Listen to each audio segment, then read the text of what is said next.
Hey everybody, this is Rydell Danza with Field & Grill, aka F2G, and we are here at the HRT booth at SHOT Show. We're all Army strong here, and one of the best things that I like about real leaders is that they know when to step aside when people know more than you.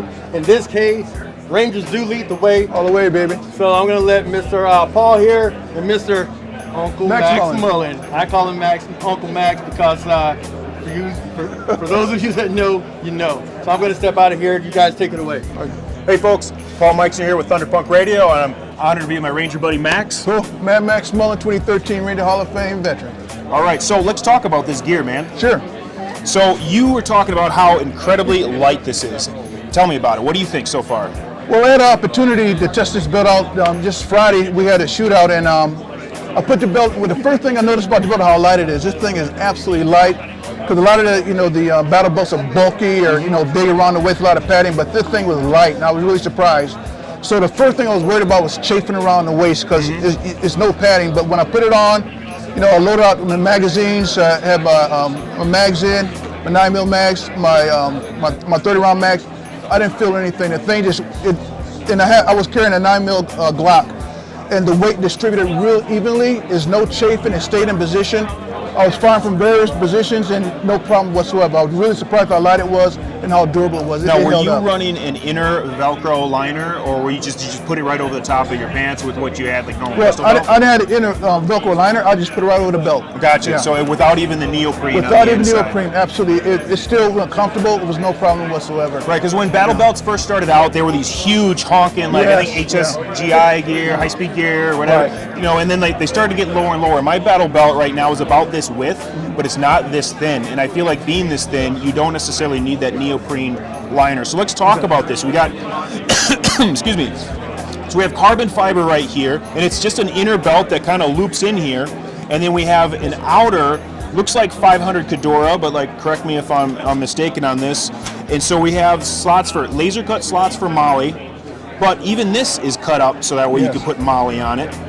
And these pouches are really, really cool too. So they're very lightweight with the Kydex inserts here. They're riveted. And then again with the laser cut. So there's trade-offs with everything. There's no perfect, a minivan can't do the same thing a Corvette can. So there's always compromises. And with this, you're getting lightweight and reasonable durability. Absolutely. Laser cut won't last as long as, say, web gear, but it's still going to be very lightweight and last for a decent amount of missions. What's really also ingenious is the way we attach this. We got these carbon fiber strips, and they're just super lightweight and very durable. I've been following these guys as they've been developing this, and it's a really unique system, the way you put it on here. Talking about this carbon fiber, you have a feeling it's going to snap, break real easy, but I was surprised. This thing is real durable, will hold in place. And you also have, in here, we still have this, the hook and loop Velcro, so that way if you have a Velcro inner liner, it just goes right on. I am a big fan of this and can't wait to try one out. You got your standard Cobra buckle. There's no twisting because of the way that the inner belt, the bones of it basically, runs all the way through there. That's awesome. So they got one other thing we got to take a look at here. They got an awesome tack light. Okay, so I've run white light, you've run white light. I still have a light on my rifle from my tour overseas, which is funny because people make fun of me. But what's neat about this is you're not using a standard pressure pad or a push. This has a toggle switch. Now look at that. So any way you push it, that's great. And this also means you can hand this rifle off, or if somebody needs to pick it up, it's pretty easy. It's pretty easy to manipulate here. How does that look? And then I guess there's a constant on where you just push on. Yep, there we go.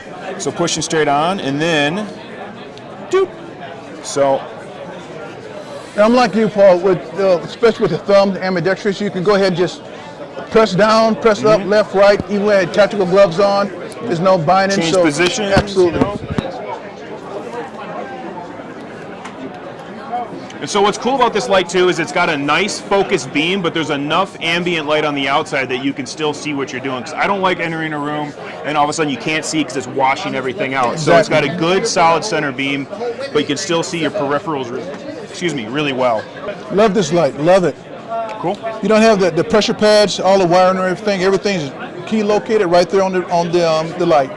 So we just checked out their awesome new belt system that's super lightweight. I can't wait to try one out. We checked out this really cool light. I really like the toggle switch on it. Hey Max, where can everybody get a hold of you? Well, you can hit me up on Instagram. I always return my replies. But going back to HRT, I love this product. You know, have really good product. Law enforcement, military, whatever it is, I guarantee you won't be disappointed with HRT. Cool. Thanks, folks. Now be sure to check out HRT Missing Essential Gear. I'm Paul Meixner with Thunderpunk Radio. You can find me on all platforms, Instagram, YouTube, all the streaming platforms. Thank you very much. That's Mullen out for you. My brother Rydell. And there you have it, straight from the horse's mouth. This is Rydell Danger with Field to Grill, aka F2G.